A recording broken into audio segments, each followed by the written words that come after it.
The reigning champs of women's basketball started their next journey right here today with defeating Tennessee Tech Golden Eagles 108-48. 66 of those points came straight off that bench, setting an NCAA record since 2000. Let the mayhem begin. Since last night, there are already over millions of brackets placed since selections came out.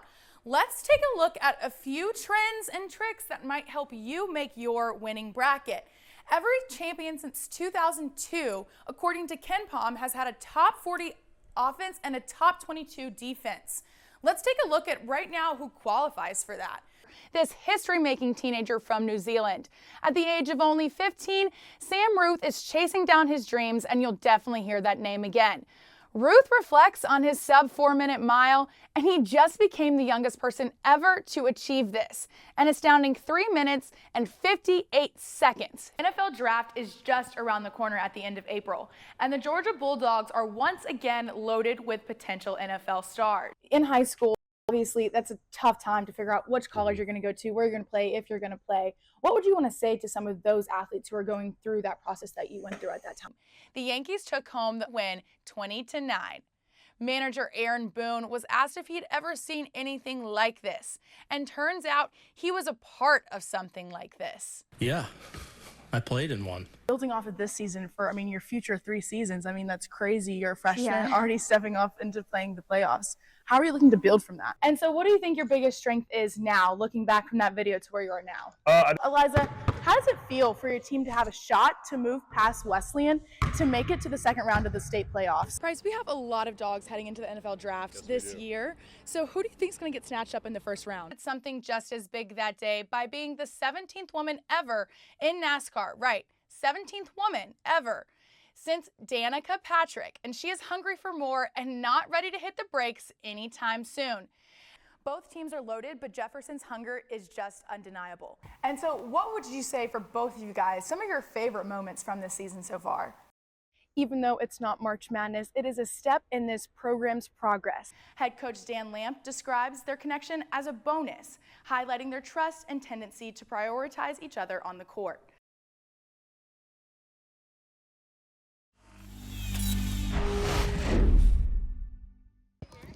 To her team, Ella Sellers is more than just a keeper. She's a friend, a mentor, and the heartbeat of the Dragons. I think having her freshman year with that senior leadership kind of propelled her into what we see now. She knows how to lead it. They listen to her. They respect her. They follow her. Ella's bond with her teammates run deep, and it fuels her on the field. I don't have any sisters, so me coming on this field, my sisters and my siblings, just them being so kind and so useful for me has helped me so much to get through this year. Ella's breakout performance in the state championship as a freshman set the stage, and since then, her relentless work ethic has elevated her game. I think I've grown the most from my leadership, me being the leader on the field I am now compared to my freshman year when everybody else around me was the leader and I was the freshman, but now I can be the leader with those freshmen. Her dedication doesn't stop with the Dragons. Ella mentors younger players, sharpening her own skills while building a legacy of leadership.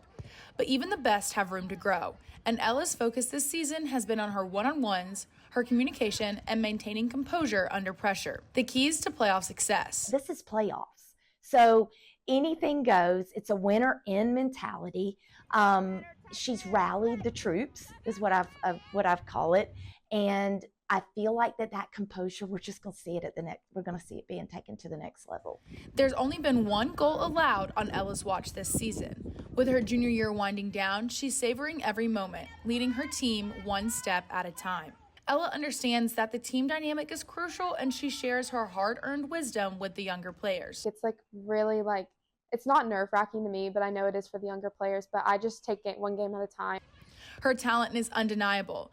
Ella's already committed to play at Middle Tennessee. There's no doubt in my mind that wherever she goes, she's going to be, that standard of excellence is going to carry with her. It's not just Coach McCarty who sees Ella's greatness. Her Mama Ella persona embodies trust and support on and off the field. But as far as Mama Ella, I'd trust her with anything. So, she's always rose to the occasion. With her confidence, skill, and the Dragons behind her, Ella's the force to watch in these playoffs games. Reporting for the Carmichael Sports Media Institute, I'm Sarah Sims.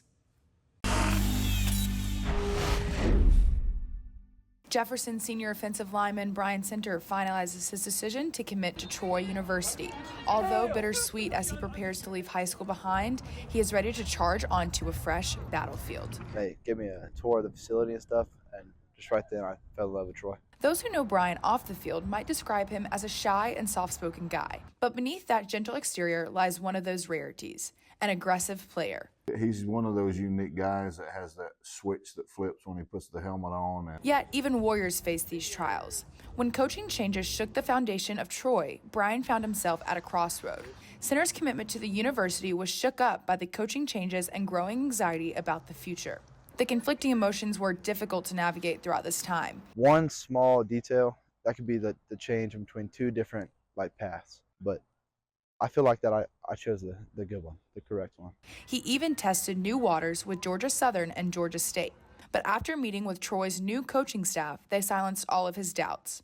The new coaching staff, me personally, I like them better. I think it's a better fit for me. Brian's head coach Travis Nolan played a big part throughout this confusing time. Brian leaned on his coaches, friends, and especially his parents to get him to this stable space. Secure in the next step, Center now channels his focus onto the remainder of the high school journey, the final leg of his senior year. I want to show them that I can do stuff on my own and just be the person that I need to be. Center currently throws shot put with the Jefferson track and field team for the third year in a row to close out his senior year. As a valued member of the Jefferson High School football team, he leaves behind a legacy of dedication and exceptional performance. We have a sign going out onto our field that says "Leave a Legacy," and I think Brian Center definitely did that here. Even leaves advice to the younger class. Same thing you did on play one, on the last play of the game. You got to give it your all. I feel like I've done that for this school. Now Center sets his eyes on a fresh new start and a new challenge in Troy, Alabama. Reporting for the Carmichael Sports Media Institute, I'm Sarah Sims.